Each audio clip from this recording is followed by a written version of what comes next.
मेरा जिला में आपका स्वागत है। अब आप सभी को आपके शहर की हर अपडेट सबसे पहले सिर्फ मेरा जिला पर मेरे साथ। नमस्कार, मैं राहुल कुमार और आप देख रहे हैं मेरा जिला। इस समय हम ऐसे शख्स से बात करेंगे जो संभल के विकास के लिए हमेशा कहीं ना कहीं मंत्रियों से बात करते रहते हैं। अगर बात करें संभल की, तो संभल में विकास कार्यों को लेकर लगातार यहाँ के जो भाजपा के नेता हैं, वरिष्ठ नेता, वो कहीं ना कहीं दिल्ली में जाकर केंद्रीय मंत्री नितिन गडकरी से भी मिले। आखिर वो कौन शख्स है, उसके पहले मैं आपको बता दूं कि वो संजय सांकेदर हैं, जो भाजपा के वरिष्ठ नेता हैं और संभल से नगर पालिका चेयरमैन प्रत्याशी पति भी रह चुके हैं। और बात करें यहाँ पर उनके अरुण जेटली, जो कि पारिवारिक संबंध से, उनसे जानने के लिए इसी बात को लेकर बात करेंगे कि आखिर नितिन गडकरी जी से जब आप मिले तो किस संबंध में बात हुई। मैंने माननीय नितिन, अभी मैं 2 सितंबर को बायो एनर्जी का एक इंटरनेशनल कन्वेंशन था, Yashobhoomi international convention centre Dwarka में, जिसका उद्घाटन माननीय नितिन गडकरी और केंद्रीय पेट्रोलियम मिनिस्टर हरदीप पुरी जी के द्वारा संयुक्त तौर पर किया गया। वहां पर नितिन गडकरी से मैं भेंट की और मैंने उनसे मिलने का कहा कि मुझे आप 10 मिनट का समय दीजिए, कुछ विषय संभल के विकास को लेकर, उत्तर प्रदेश का संभल अति प्राचीन नगर है, मुझे आपसे चर्चा करनी। तो उन्होंने मुझे शाम को 7:30 बजे का वक्त अपने आवास पर आवंटित किया। तदुपरांत मैं 2 सितंबर की रात्रि में 7 बजे उनके निवास पर पहुंचा और उनसे जाकर मैंने भेंट की। और नितिन गडकरी जी को, चूंकि वो स्वयं विकास पुरुष हैं, पूरे देश के अंदर सड़कों का नेटवर्क बिछाने में उनकी अति महत्वपूर्ण भूमिका हम लोग पिछले 10 वर्ष से देख रहे हैं। मैंने उनसे अनुरोध किया है कि संभल, जो कि अति प्राचीन नगर है और संभल रेलवे नेटवर्क में बहुत पिछड़ा हुआ है, सारा यातायात सड़क परिवहन के माध्यम से परिवहनित है। आ रहे जेवर में इंटरनेशनल एयरपोर्ट, जो कि संभल से अनूप शहर से शिकारपुर, खुर्जा, देन जेवर, ये लगभग 100 किलोमीटर बैठ रहा है। और उस जेवर एयरपोर्ट के लिए जब जैसी उसकी कमीशनिंग होगी अगले 3-4 माह के बीच में, ग्रीनफील्ड इंटरनेशनल एयरपोर्ट है, अभी तक मात्र दिल्ली का पालम इंटरनेशनल एयरपोर्ट है, हम पर इंदिरा गांधी इंटरनेशनल के नाम से जो मशहूर है। अब दूसरा एयरपोर्ट जो हमारा आ रहा है, उस एयरपोर्ट को पे बहुत ज्यादा बड़ा परिवहन यातायात आने वाला है। और उस यातायात की कड़ी में हमारे बराबर बाउंड्री मुर्दाबाद मंडल से लगी हुई है, उत्तराखंड के कुमायूं मंडल की। और कुमायूं मंडल का क्षेत्र हो, चाहे अल्मोड़ा हो, चंपावत हो, लोहाघाट हो, और उसके बाद पिथौरागढ़ हो, या आपका बिलासपुर रुद्रपुर हो, या आपका सितारगंज हो, नारकमता हो, या टनकपुर, या नैनीताल, या हल्द्वानी, इस सबका traffic through Rudrapur, then Bilaspur, उसके बाद रामपुर से होता हुआ मुर्दाबाद, और मुर्दाबाद से संभल आएगा, और संभल से सीधा अनूप शहर, मुर्दाबाद रोड से संभल, और संभल से सीधा अनूप शहर, और अनूप शहर से सीधा जेवर को चला जाएगा। तो जैसे ही जेवर एयरपोर्ट की कमीशनिंग होगी, उसके उपरांत बहुत बड़ा हैवी ट्रैफिक संभल आने वाला है। ये संभल के जो चौराहे हम लोग चंदौसी यशोदा रोड या मुर्दाबाद रोड पर एसटीएम कोर्ट पर जाना हमारे लिए बड़ा सुलभ है, कि जा नहीं पाएंगे, इतना हैवी ट्रैफिक आने वाला है। लगभग वर्तमान में भी 500 से 700 ट्रक्स रात्रि में सिटकुल काशीपुर और सिटकुल रुद्रपुर, जो इंडस्ट्रियल हब है दोनों उत्तराखंड की, उनका काफी बड़ा ट्रैफिक, चाहे वहां पर नेस्ले की फैक्ट्री हो जो मैगी बनाती है, चाहे अशोक लेलैंड की फैक्ट्री हो जो कॉमर्स ट्रक्स बनाती है, चाहे टेल्को की फैक्ट्री हो जो टेल्को की सारी चीजें बनती हैं, चाहे अन्य इंडस्ट्रीज हो, उनका सारा हैवी मोबिलाइजेशन थ्रू संभल होकर अनूप शहर, देन अलीगढ़, देन मथुरा, और मथुरा के बाद सीधा नेशनल हाईवे दिल्ली बॉम्बे मिल जाता है मथुरा से, तो सीधा वो इंदौर होकर दक्षिण भारत तो पश्चिम भारत चला जाता है, और मथुरा से ही सीधा वो भरतपुर, जयपुर होकर, उदयपुर होकर मुंबई चला जाता है। तो ये ट्रैफिक हमको ऑलरेडी संभल से पास हो रहा है, सड़कें हमारी जर्जर हैं। तो मैंने माननीय नितिन गडकरी से यही कहा कि साहब, मुर्दाबाद से संभल और संभल से अनूप शहर, जो कि वर्तमान में स्टेट हाईवे 148 है, उसको अपग्रेड कर नेशनल हाईवे का एक स्पेशल सर्किट बनाया जाए जो सीधा जेवर को जाए। क्योंकि अभी हाल ही में जो विधायक हैं हमारे अनूप शहर से और हमारे जेवर से पार्टी के विधायक हैं धीरेन्द्र सिंह, इन दोनों लोगों द्वारा माननीय मुख्यमंत्री को भी अनुरोध किया गया है कि अनूप शहर से सीधी जेवर को एक स्टेट हाईवे सेपरेट बनाया जाए, जिस पर ट्रैफिक द्रुतगामी गति से जाए। तो यही मैंने गडकरी साहब को अनुरोध किया है कि मुरादाबाद, संभल, अनूपशहर, जेवर स्टेट नेशनल हाईवे आप हमारा इसको तजवीज कीजिएगा, जिससे आने वाले समय में हम लोग बड़ा फास्ट ट्रैफिक को इसको जाएं। साथ ही एक इंटरेस्टिंग और भी है, ट्रैफिक और बढ़ने की क्या संभावना है कि आपका ये जो गंगा एक्सप्रेस वे आ रहा है, जो प्रयागराज से चला है और प्रयागराज से आया प्रतापगढ़ और प्रतापगढ़ से आया है बाराबंकी और बाराबंकी से हरदोई और हरदोई से ये ट्रैफिक चला क्या नाम है आपका जलालाबाद, शाजापुर और वहां से सीधे बदायूं के आउटर से होता हुआ ये सीधा आपका अनूपशहर रोड, संभल अनूपशहर रोड पर 6 किलोमीटर पे गंगा एक्सप्रेस वे का अप एंड डाउन है जो ट्रेंच है। तो इस पर जो ट्रैफिक चलेगा लखीमपुर के खीरी के आदमी के लिए या शाजापुर के आदमी को लिए इंटरनेशनल एयरपोर्ट पकड़ना है, जेवर से पकड़ेगा और जेवर के लिए तो गंगा एक्सप्रेस वे चलेगा और संभल में खिन्नी पे उतरेगा और मोहम्मदपुर खिन्नी से सीधा वो अनूपशहर रोड निकल जाएगा और अनूपशहर रोड जाने के बाद जो है वो सीधा जेवर एयरपोर्ट की एक्सेस पकड़ लेगा। तो एक ट्रैफिक और हमें एडिशनल मिल जाएगा 6 किलोमीटर संभल से। परंतु सड़क की स्थिति जर्जर है, सड़क 4 लेन मुरादाबाद संभल है, अनूपशहर से बुलंदशहर 4 लेन है, परंतु संभल अनूपशहर रोड मात्र 2006 में जब मुलायम सिंह चीफ मिनिस्टर थे तभी रोड प्रस्तावित हुई थी, भाजपा सरकार में एक बार इसका सुदृढ़ीकरण हुआ है। सड़क की हालत जर्जर है, बहुत हैवी ट्रैफिक फ्लाइंग हो रहा है। तो भविष्य के लिहाज से रोड का स्टैंडिंग एंड वाइंडिंग होकर उसकी 4 लेन एक्सेसिबिलिटी होनी बहुत जरूरी है। तो यही विषय हमने माननीय गडकरी साहब के आगे रखा।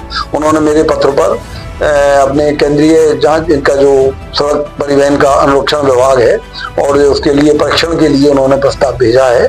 मैंने आज ही उत्तर प्रदेश की माननीय मंत्री गुलाब देवी जो कि हमारी संभल जनपद की मंत्री भी हैं, आज चंदौसी जाकर मैं उनसे मिला हूँ और चंदौसी में मैंने उन्हें वो पत्र सौंपा है कि आप माननीय मुख्यमंत्री जी, चूंकि उन पर पीडब्ल्यू डिपार्टमेंट का प्रभार है, मुख्यमंत्री जी को सौंपिए और रिकमेंडेशन अपनी दीजिए कि इसके माध्यम से वो संभल से अनूपशहर 4 लेन एक्सेसिबिलिटी तुरंत सैंक्शन करें ताकि जिससे ये आ रहे ट्रैफिक को हम लोग संभाल सकें।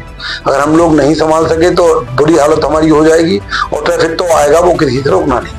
बिल्कुल सही। एक क्वेश्चन हो रहे, उससे पहले एक हम छोटा सा ब्रेक लेते हैं। ब्रेक के बाद फिर बातचीत जारी रखेंगे और जानेंगे कि अरुण जेटली से जो संबंध रहे हैं तो उनके द्वारा कितने इन्होंने विकास के लिए बात करी है। छोटा सा एक ब्रेक। ऑयल यानी हमेशा शुद्ध ऑयल, नहीं तो बीमारियां। क्या आप भी शुद्ध ऑयल की तलाश में हैं? दरबार कोल्हू आपके लिए लेकर आए हैं कच्ची घानी शुद्ध सरसों तेल और दाम में भी बेहद किफायती। Address near Indian Oil petrol pump, Saudhan, Mohammadpur district and तहसील संभल। तो ब्रेक के बाद में फिर हम संजय सांकेतर जी से बात करेंगे और जानने की कोशिश करेंगे कि दिल्ली में आप जाते रहते हैं, चाहे राजनाथ सिंह हो, अरुण जेटली हो और भी बहुत से मंत्री हैं, उनसे बातचीत करते रहते हैं। अरुण जेटली जी से तो आपके बिल्कुल पारिवारिक संबंध रहे हैं, तो संभल के विकास के लिए आपने उनसे बात की है, कितने आपने काम कराए और संभल में आगे के लिए क्या प्लान है आपका? माननीय जब एनडीए की सरकार 2014 में गठित हुई तो वो माननीय अरुण जेटली जी से चूंकि व्यक्तिगत निकट भाव था, जब गाय बजाई हम लोग उनसे मिला करते थे, तो एक बार उन्होंने पूछा कि वित्त मंत्रालय की ओर से हम संभल क्या कर सकते हैं। तो मैंने उनसे अनुरोध किया कि स्टेट बैंक का यहाँ रीजनल ऑफिस खोल दिया जाए। तो उसी वक्त अक्टूबर 2014 में संभल में स्टेट बैंक का RBO 6 यहाँ पर संभल में खोला गया।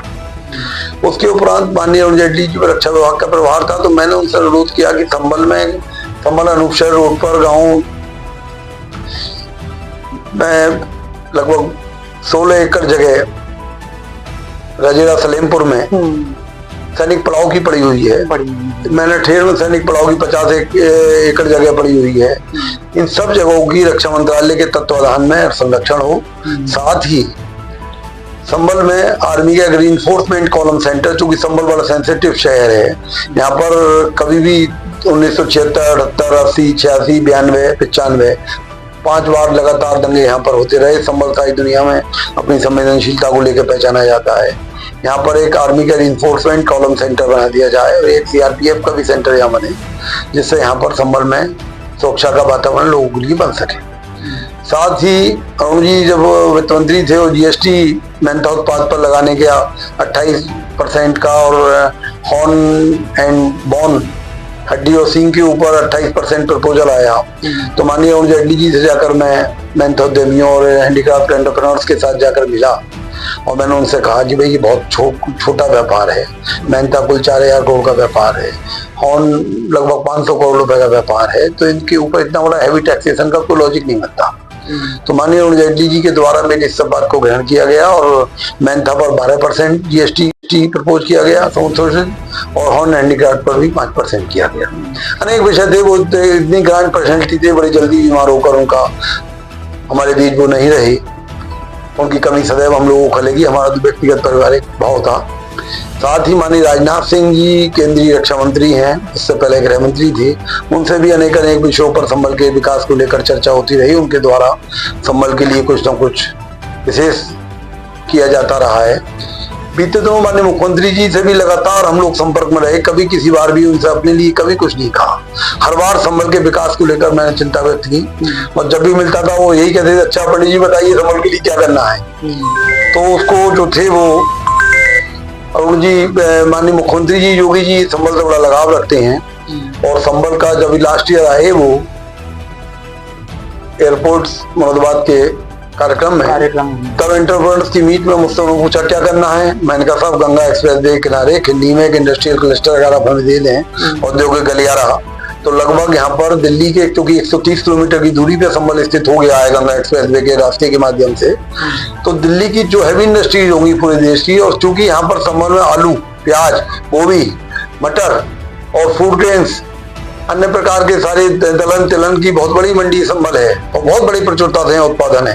आज लगभग 50,000 कुंटल मक्का डेली यहाँ पर मार्केट में आ रही है, जो सारे एथेनॉल के प्लांट्स को जा रही है। आज यहाँ पर संबल के अंदर लगभग 120 कोल्ड स्टोरेज संबल जनपद में है। आलू का बहुत बड़ा प्रोक्योरमेंट है, पोटैटो इट्स प्रोसेसिंग का बहुत बड़ा पोटेंशियल है यहाँ पर, और कृषक संपदा स्कीम में भारत सरकार मिनिस्ट्री ऑफ फूड प्रोसेसिंग के माध्यम से यहाँ पर बहुत बड़ा एक ब्रेक थ्रू करने जा रही है। तो मैंने उन सब विषयों को माननीय मुख्यमंत्री के आगे रखा, तो उन्होंने संबल में इंडस्ट्रियल कॉरिडोर हमें दिया और आपको प्रसन्नता होगी कि संबल में खिन्नी के निकट 4 गांव सहारनपुर, अमावती, कुतुबपुर और खिन्नी चारों गांवों के अंदर लगभग 500 हेक्टेयर क्षेत्रफल में औद्योगिक गलियारा यहाँ विकसित हो रहा है यूपी-सीडा के माध्यम से, और बहुत शीघ्र ही अगले 6 माह में प्लॉट्स भी आवंटित होंगे। पता चला कि पेप्सिको कंपनी चाहती है कि पोटैटो इट्स प्रोसेसिंग में वो यहाँ पर एक आलू का प्लांट लगाए, तो उसको चाहिए 50 एकड़ जगह, तो लेगी, वो लगाएगी।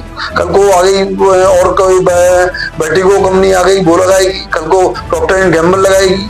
तो इन सब चीजों का एक बहुत बड़ा एक एनक्लेव हम लोगों के बीच में खुलने जा रहा है और बहुत जल्द भविष्य के अंदर संबल का विकास, संबल के लिए एक ब्रेक थ्रू और संबल के लिए एक भाग्य की एक बहुत बड़ी लाइफलाइन संबल में गंगा एक्सप्रेस वे हमारे लिए हो गया है और इसके माध्यम से हमको बहुत बड़ी एक सुविधा मिलने जा रही है और संबल का औद्योगिक का वातावरण बनेगा और लोगों की जिंदगी सुधरेगी।